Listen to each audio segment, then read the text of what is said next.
What is going on, guys, and welcome back to another episode of Watch It in Action. I'm BouseFeenux, and today we're going to be taking a look at the Vulkar Wraith. So, I just got back from PAX, and I gotta say, it was probably one of the coolest times of my life. I got to meet a lot of really awesome people. I got to talk to a lot of great vendors, a lot of people that are doing really awesome things in the gaming community, both for YouTube, Twitch, any kind of content creation. There was a lot of awesome people to talk to there, and I came back with some really good ideas, and I can't wait to start implementing those things into my channel. I'm really excited. I'm super pumped up to start making a lot more content for you guys, working on the website, streaming on Twitch, and then, of course, uploading these videos that you guys here are watching. I gotta say, I really appreciate you guys so much, and since Twitch kind of hates me for some reason, I don't know if they really hate me is the right word, but since I'm having such a difficult time getting partnership on Twitch, I've had to look to other ways to kind of gain revenue for my content creation, which is basically my full-time gig. This is what I do full-time. This and going to school is pretty much how I pay my bills, so your guys' continued support allows me to keep getting on here and making these videos. So to get to the point, what I've decided to do is I met this company called GameWisp over at PAX South, and they're a really good group of people. They have a really awesome system set up for you guys to go in and subscribe to a channel with a monthly dollar amount. So it's almost like a Twitch sub, but it works on YouTube, it works on Twitch, and it's recognized across all platforms. It's really nice.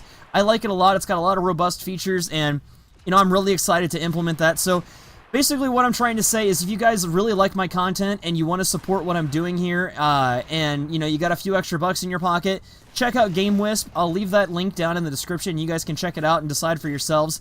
If you like what I'm doing here, definitely don't forget to subscribe, because that totally helps me out as well. And then just watching my content without ad block or visiting BouseFeenux.com without ad block really helps out as well. But, I'm going to get into the build here in just a second, but I want to let you guys know, I'm not going to be doing any more no Forma builds in my videos, but what I am going to do is I'm going to come out with a guide, and it's going to show you a general way to mod weapons without Forma, because I usually use a formula when I go through and I mod my weapons, and I build them and stuff like that, and I decide what mods are going to go on them, and I'll show you guys what I do when I'm going to build my weapons, and I think that'll be a lot more useful, and you can correct me if I'm wrong. You can tell me in the comments what you think about this, but I feel like it'll help you guys out a lot more if I show you how to build every weapon instead of showing you just how to build each individual weapon. I think that would be really helpful. You guys can correct me, like I said, but we'll see how it goes. Let me know what you think in the comments about about doing the no Forma thing. I just feel like it takes up a little bit too much time in the videos, and it's a really simple process to build a weapon with no Forma. But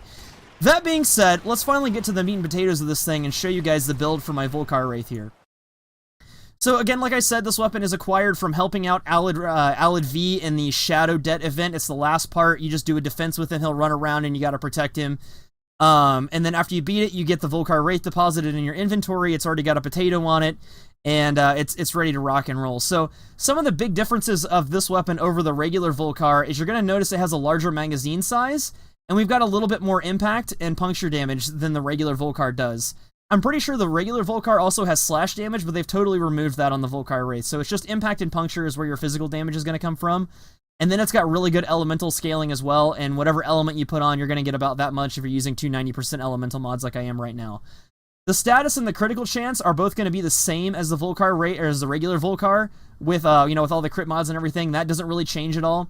The weapon is pretty fast firing for a single shot weapon, sniper rifle kind of type weapon, which I really like. The only problem is that is offset by the slow reload time of the magazine. So you got a 3-second reload time. Some people think that's way too much. I personally don't mind it. It's kind of player preference, whatever you can deal with. So if you can't deal with that, you can swap one of these mods out for like fast hands or something like that if you really want to. But going on to the build here, we've got Serration. That's going to be a straight increase in damage. We're not going to be using heavy caliber because I feel like heavy caliber makes weapons, especially single shot sniper rifle, bow type weapons, stuff like that, I feel like it makes them way too inaccurate. So I tend to not use those. I just go with Serration instead, and then some other mod.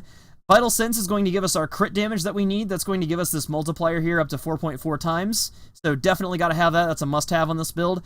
Shred is a mod that you can take it or leave it. They had a new one that came out called Argon Scope, and essentially, it's basically you get a bonus to crit chance whenever you get a headshot, and then whenever you're aiming, you get that crit chance bonus whenever you're aiming down the sight of the weapon. And this works on rifles, so you can switch out Shred for Argon Scope. Personally, I feel like Shred is more useful than continued increased crit chance, but that's just me. I prefer to hit multiple targets and do good damage to all of them instead of doing massive damage to a single target. especially in highly populated areas. It's nice to be able to shoot through a few enemies. Split chamber is going to give us multi-shot here. That's really nice. I mean, you pretty much have to have multi-shot on every weapon we're going to build, except for the Slinoid Simulator, and I'll show you guys that build in a later video, but gotta have multi-shot. That's pretty much a no-brainer there. Lasting Purity is a Syndicate mod that you get from New Loka, and essentially this has two parts to it. You get what's called a Syndicate proc, which if you use the Sancti Tigris or any of those other weapons like that, you'll notice that when you generate a certain amount of affinity, it explodes outwards, dealing a certain type of damage. This one is going to go ahead and do, this one's going to do corrosive damage. It's going to do 1,000 corrosive damage in a radius around you, and it's going to put a guaranteed corrosive proc on all the enemies that are caught in it, which is really nice. It's also going to give you the dead aim bonus too, which dead aim for sniper rifles is basically whenever you aim down the sight and you zoom in, sniper rifles, since the rework, have a little buff that they get. Well, with the Vulkar Wraith, you're going to get a bonus to damage, and dead aim, that 60% dead aim is going to increase that bonus. So really nice to have this on here, plus you get the Syndicate proc. Those two things are really valuable. I like having this on here. It's cheap, and I mean, for the price, the cost of the mod here at only 7 capacity, it's totally worth it. Point Strike is going to give us our critical chance here. That's what's going to get us to 50.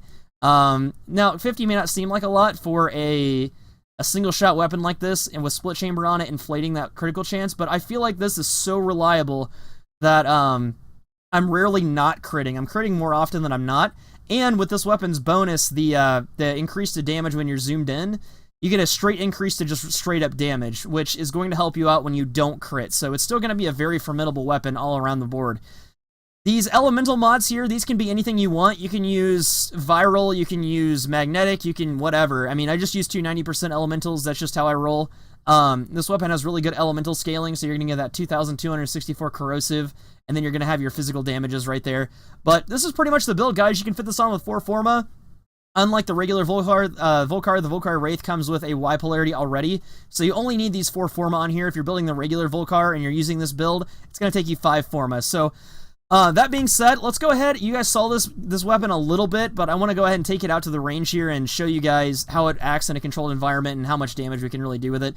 I'm going to be using Corrupted Ancients because these guys are super powerful.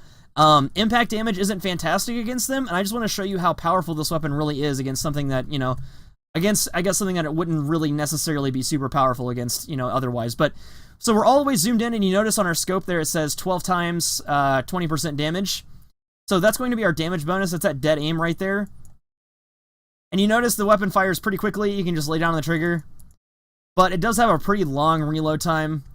Good zoom, though. It zooms in really far. A lot of people don't like this scope. I don't mind it. I'm not a huge fan of it, but I don't mind it. And then you notice we're getting some 160k crits, 52k crits, all the way zoomed in. Zoomed out, we're going to lose a little bit of damage here. So there we didn't crit. We didn't crit, but we still got 11k damage for both of those shots. So pretty formidable there. 6k for those. You can see that this weapon, even when you don't get a crit, it still does quite a bit of damage. And then, you know, you get the headshot there, and you get tons of damage, 163k, stuff like that. So Argon Scope, all Argon Scope is going to do is if you get a headshot, it's going to increase your critical chance, so you'll get those yellow numbers a lot more often. But I really like this weapon. The Vulkar was a really, really good sniper rifle already, and this Vulkar Wraith version just made it even better. The only thing that's crappy is I just recently maxed out my regular Vulkar, and then they came out with this one, so I was like, damn it. But you know, it is what it is. I hope you guys enjoyed watching this video. I hope maybe you learned a lot about it. One more thing to note here is that I'm using the Desert Skin camo. Normally a Wraith weapon is black and red, but I've changed mine because I like making my weapons look like my Warframes do. So you can get that camo skin for like 35 platinum or something trivial, but you know, that's gonna be it for this video, guys. Again, check out GameWisp. If you really love my content, you want to support what I'm doing here, you want to see me do more stuff, GameWisp is the way to go. That super helps me out a ton. Alternatively, you can just watch my content without ad block, and that helps out so much as well. But I really appreciate it, you guys. I can't wait to show you what I've got planned for you in the future here, and I'll see you at the next video.